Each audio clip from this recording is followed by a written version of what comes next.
Hey guys, तो जैसा कि लास्ट पार्ट में हमने देखा था, मी गोंजी के थर्ड टेस्ट के टाइम पे इस तांग सांग हेल गार्डन में बैठकर अपने ब्लू सिल्वर एम्परर को सुपर ब्लड लाइन बना रहा था और इसके कारण से पावरफुल थंडर ट्यूबुलेशन भी आ जाता है जो कि पूरे ही वर्ल्ड को डिस्ट्रॉय कर सकता है और सभी एम्परर लग जाते हैं इसे रोकने में। मी गोंजी भी आ जाती है और टिहानु एम्परर इसका हेल्प लेता है एक स्पेस ब्रिज को बनाने के लिए। अब आगे मी गोंजी काफी स्मार्ट है, हालांकि ये तांग सांग के बताए हुए ही प्लान पे काम कर रही है और ये टिहानु एम्परर की बात को मानकर स्पेस ब्रिज को बना रही है। इधर इस टाइम पे टिहानु एम्परर भी इसके ऊपर में नजर रखे हुए हैं और ये भी सोचते हैं ये लड़की सच में काफी टैलेंटेड है कि ये अभी अभी ग्रेट डीमन एम्परर लेवल पे आई है और इतने अच्छे से स्पेस पावर को कंट्रोल भी कर पा रही है। मी गोंजी स्पेस लाइन को एक साथ में कनेक्टेड लाइन को अलग अलग करने का ट्राई करती है और एक तरह का ब्रिज क्रिएट करने का भी ट्राई करती है, यानी कि एक रास्ता क्रिएट करने का ट्राई करती है। हेल गार्डन तक पे मी गोंजी स्पेस लाइन को सॉल्व कर रही है, एक एक करिए आगे से ये रिमूव कर हेल गार्डन तक के रास्ते को क्लियर करती है और अब तो हेल गार्डन का रास्ता भी दिखने लगा है। आगे इसे सिर्फ अब गोल्डन लाइट से दिख रहे हैं। ये समझ जाती है तांग सांग आगे है, थंडर ट्यूबुलेशन को पार कर रहा होगा। ये सोचती है कि इसे टाइम को डिले करना चाहिए, तभी जाकर तांग सांग को और भी ज्यादा समय मिल सकेगा, जो कि तांग सांग के लिए भी अच्छी बात होगा। हालांकि फिर थोड़ा देर बाद सोचने के बाद ये सोचती है ये यूं ही तो टाइम वेस्ट नहीं कर सकती है, इससे टिहानु एम्परर को इस पे शक भी हो सकता है। इस कारण से फिर ये सोचती है इसे तांग सांग पे विश्वास करना होगा, वो इसके बारे में भी कुछ ना कुछ सोचा होगा और ये टाइम वेस्ट नहीं करती बल्कि ये अपना काम ही करती है, जिसके कारण से इसका काम करने का स्पीड भी इंक्रीज कर जाता है। ये देखकर टिहानु एम्परर भी इससे काफी इम्प्रेस भी होता है। देखते ही देखते अब बस एक दो ही लाइन रह जाते हैं हटाने के लिए। इधर ये देखकर टिहानु एम्परर भी सोचता है हेल गार्डन में कोई भी क्यों ना हो ये उसे नहीं छोड़ेगा और उसे किल कर देगा इस तरह के डिस्ट्रक्शन को लाने के लिए। अब जैसे ही मी गोंजी कहती है ये हो गया है, अब सभी एम्परर का नजरें भी मी गोंजी की ओर शिफ्ट हो जाता है। व्हाइट टाइगर डीमन एम्परर भी देखते हैं कि टिहानु एम्परर मी गोंजी की हेल्प से खुश है। ये सोचते हैं अब तो ये फ्यूचर में इसके लिए प्रॉब्लम क्रिएट नहीं करेगा। तुरंत ही अब टिहानु एम्परर अपने डिवाइन पावर को आगे सेंड करता है हेल गार्डन में और ये उस पर्सन को किल करने वाला है जो कि इस जैसे थंडर ट्यूबुलेशन को भी कॉल किया है। मगर तुरंत ही एक आवाज आता है कम, सिर्फ एक ही वर्ड है और ये सुनकर मी गोंजी भी सोचती है शायद तांग सांग ये कहना चाहता है कि सब कुछ ठीक है, तुम्हें चिंता करने का जरूरत नहीं है। इधर टिहानु एम्परर भी काफी सरप्राइज होते हैं, इसका डिवाइन पावर भी ब्लॉक हो जाता है, ये आगे जा नहीं पाता। तांग सांग इधर फुली तैयारी करके बैठा हुआ है, ये तो यहाँ से हिलने वाला नहीं है। टिहानु एम्परर कहता है कौन हो तुम और इस तरह के थंडर ट्यूबुलेशन को तुमने कॉल कैसे किया बिना मेरे परमिशन के। तांग सांग कहता है मैं पूरे ही वर्ल्ड के फ्यूचर को चेंज कर दूंगा, तुम पूरे ही प्लेनेट के लक को अपने माउंटेन पे कंडेंस करते आई हो, इसके कारण से दूसरे रेस जो कि इस प्लेनेट पे रहते हैं उन्हें काफी डिफिकल्टीज का सामना भी करना पड़ा है। यह सुनकर टिहानु एम्परर भी हैरान होता है, हालांकि इसे कोई फर्क नहीं पड़ता, बस ये इस पर्सन को किल करना चाहता है। ये पागल की तरह अपने डिवाइन पावर को फुल्ली आगे सेंड करता है हेल गार्डन में तांग सांग की ओर। लेकिन जैसे ही ऐसा ये करता है एक फिगर स्लोली कंडेंस होता है और ये इसके डिवाइन पावर को ब्लॉक करता है। इस फिगर से क्रिस्टल लाइट भी इमिट होता है। इसे देखकर ये कहता है ये तो तुम हो। मी गोंजी देखती है ये फिगर एक वुमन है, हालांकि ये क्लियरली देख नहीं पाती, बस इसे एक ब्लर फिगर ही दिखता है। टिहानु एम्परर सोच रहा था कि इसके पीछे कोई न कोई एम्परर का हाथ ही हो सकता है, मगर इस एम्परर का इसके बारे में ये भी सोच नहीं रहा था। ये क्रिस्टल डीमन एम्परर का फिगर को यहाँ पे देखता है। क्रिस्टल डीमन एम्परर टिहानु एम्परर से कहते हैं जब से तुम एम्परर बने हो थिंग्स भी काफी चेंज होना स्टार्ट हो गया था। 1000 साल पहले, इससे पहले कितने सारे एम्परर हुआ करते थे। तुम्हारे लक के पावर के कारण से एम्परर तो काफी सारे जन्म ले लिए, मगर दूसरे रेस इसके कारण से डिस्ट्रॉय होने लगे। हालांकि मेरे प्लान में कोई भी रेस डिस्ट्रॉय नहीं होगा। टिहानु एम्परर कहता है मेरे रूल में काफी थिंग्स चेंज हुआ है, मगर फ्यूचर के लिए ये काफी इंपॉर्टेंट है। मेरे कारण से ये वर्ल्ड एक गॉड रेल्म में ट्रांसफॉर्म हो जाएगा। इस पे क्रिस्टल डीमन एम्परर कहता है हाँ, मगर उस गॉड रेल्म को तुम ही कंट्रोल करोगे और दूसरे रेस को डिस्ट्रॉय कर दोगे। तुम्हारा हेवनली फॉक्स प्लान 1000 साल पहले कुछ भी नहीं था, कुछ भी नहीं हुआ करता था और आज तुम पूरे ही एंसेस्टर गॉड को कंट्रोल करते हो। मैं भी रीबॉर्न होना चाहता हूँ और एक हाइट को टच करना चाहता हूँ। यह सुनकर टिहानु एम्परर और गुस्सा हो जाता है और बिना देरी किए हुए ये अटैक कर देता है। इसका लक डोमेन रिलीज होता है जो कि तांग सांग यूज करता है, वही डोमेन को ये भी यूज करता है। इसके अलावा इसके पास में कोई और अटैक स्किल भी तो नहीं है। टिहानु एम्परर जानता है कि क्रिस्टल डीमन एम्परर एक वुमन है, ये एक बार में 3 ब्लड लाइन को कॉपी कर सकती हैं और साथ ही इनके पास वो पावर है जिससे ये इसे भी किल कर सकती हैं, तो नेचुरली ये इसे डरता भी है। इस कारण से भी दोनों के अटैक अब एक दूसरे से कोलाइड करते हैं और पूरा ही हेल गार्डन शेक करने लगता है। क्रिस्टल डीमन एम्परर कहती हैं मैं वापस रीबॉर्न होना चाहती हूँ, मैं नहीं चाहती कि एंसेस्टर कोर्ट डिस्ट्रॉय हो जाए, लेकिन अगर तुमने मुझे रोकने का ट्राई किया फिर इससे पहले कि मैं मारी जाऊं उससे पहले मैं तुम्हें मार दूंगी और पूरे ही टिहानु माउंटेन को डिस्ट्रॉय कर दूंगी। टिहानु एम्परर भी जानते हैं कि क्रिस्टल डीमन एम्परर इनसे भी पहले से एम्परर बनी हुई है और ये इनके पावर को भी जानता है। ये जानता है कि कोई भी मॉन्स्टर क्यों ना हो, कोई भी क्रिस्टल डीमन एम्परर का सामना नहीं कर सकता है। इनके पावर के आगे कोई भी खड़ा नहीं हो सकेगा। ये जानता है कि इन कहीं कारण आज स्पिरिट क्लैन और मॉन्स्टर क्लैन एक साथ में यूनाइट भी हो सके हैं। ये अकेले खुद के पावर से दोनों रेस को यूनाइट कर दी थी। इस कारण से भी कोई भी इनके सामने में खड़ा होने का हिम्मत भी नहीं करता। क्रिस्टल डीमन एम्परर अब लौट आती है तांग संग के पास में। तांग संग भी इन्हें आता हुआ देखता है और देखता है कि इनका फॉर्म अब चेंज हो रहा है और वापस ये एक छोटी बच्ची में बदल जाती है। जिंग जिंग ने इनके हाथ में जो क्रिस्टल मिरर है वापस से इनका पावर इसके अंदर में सील हो जाता है। तांग संग टियानु एम्परर को यहाँ पे हेल गार्डन में इनका डिवाइन पावर इसलिए आने दिया क्योंकि ये दिखाना चाहता था कि यहाँ पे क्रिस्टल डीमन एम्परर है। अगर उसे पता चलता कि एक ह्यूमन है यहाँ पे, फिर काफी एम्परर ह्यूमन को मारना स्टार्ट कर देते, जिसके कारण से ह्यूमन रेस को काफी डिस्ट्रक्शन का सामना भी करना पड़ता। जबकि क्रिस्टल डीमन एम्परर यहाँ पे है, फिर अब कोई भी अटैक करने का हिम्मत भी नहीं करेगा। क्रिस्टल डीमन एम्परर भी पहले ये तांग संग को यूज कर खुद को रीबॉर्न करना चाहती थी, मगर इन्हें भी तांग संग के बारे में उस टाइम पे पता नहीं था। जब ये तांग संग के बॉडी में स्लीप मोड में थी, धीरे धीरे ये अपने पावर और मेमोरी को गेन कर रही थी। मगर जब तांग संग सुपर ब्लड लाइन को क्रिएट किया, फिर थिंग्स भी बदलना स्टार्ट हो गया। ये समझ गई थी कि तांग संग का बैकग्राउंड सिंपल नहीं है और ये काफी लो प्रोफाइल रखना स्टार्ट कर दी थी। ज्यादातर तो ये स्लीप मोड में होने का नाटक करती, मगर तांग संग ऑलरेडी जान चुका था, तो इनके पास में कोई और भी चारा नहीं था कॉपरेट करने के अलावा। फ्यूचर में जब तांग संग गॉड लेवल पर चला जाएगा, फिर इसके कारण से इन्हें भी काफी गेन होगा। ये अपने पावर को गेन कर सकेंगी और साथ ही तांग संग के हेल्प से न्यू पावर को भी गेन कर सकेंगी। जब तांग संग ओशियन में थंडर ट्यूबुलेशन को कॉल किया था, उस टाइम पे ही जिंग जिंग जाग चुकी थी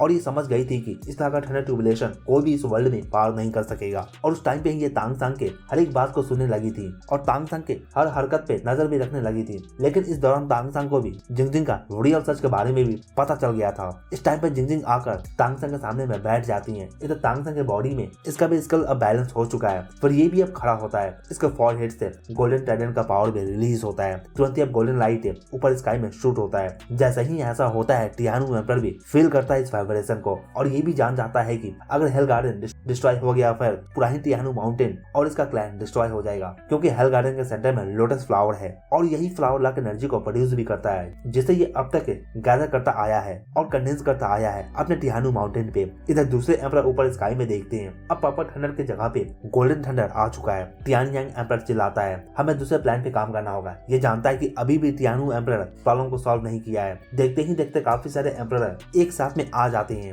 और अपने पावर को रिलीज कर एक सर्कल को क्रिएट करते हैं थंडर को रेसिस्ट करने के लिए। जबकि इधर ये चल रहा था, फिर इधर हेल गार्डन में तांग संग के पास भी गोल्डन थंडर ऊपर स्काई से आकर गिरता है और ये थंडर में इतना पावर है कि ये पूरे ही वर्ल्ड को डिस्ट्रॉय कर दे। जबकि ये वर्ल्ड तांग संग को डिस्ट्रॉय करना चाहता है, फिर ये तांग संग को चांस भी नहीं देने वाला है कि पहले वीक थंडर आएगा, धीरे धीरे स्ट्रॉन्ग थंडर आएगा। स्टार्टिंग में ही काफी स्ट्रॉन्ग थंडर आता है। हालांकि तांग संग भी अपने ब्लैक और व्हाइट पावर को रिलीज करता है। ये येन और यांग पावर है। इस पावर के कारण से तांग संग के बॉडी के अराउंड एक गोल्डन आर्मर भी बन जाता है। थंडर पावर आकर तांग संग के आर्मर से कोलाइड करने के बाद एयर में डिस्पर्स हो जाता है। तांग संग का आर्मर भी काफी स्ट्रॉन्ग है। हालांकि इससे तांग संग को अभी भी काफी पेन फील होता है। जबकि तांग संग केवल एनर्जी को यूज कर सकता है और ये इस एनर्जी को यूज कर रहा है, फिर ये वर्ल्ड के लिए भी एक प्रॉब्लम बनकर सामने आया है। कोई भी वर्ल्ड केओस पावर से ही बनता है और कोई भी वर्ल्ड खुद के ही केओस पावर को डिस्ट्रॉय नहीं कर सकता है। ये खुद के ही सोर्स को कैसे डिस्ट्रॉय कर सकता है। इस कारण से भी तांग संग इस थंडर ट्यूबुलेशन को पार करने से पहले इस सुपर ब्लड लाइन को क्रिएट भी करना चाहता था।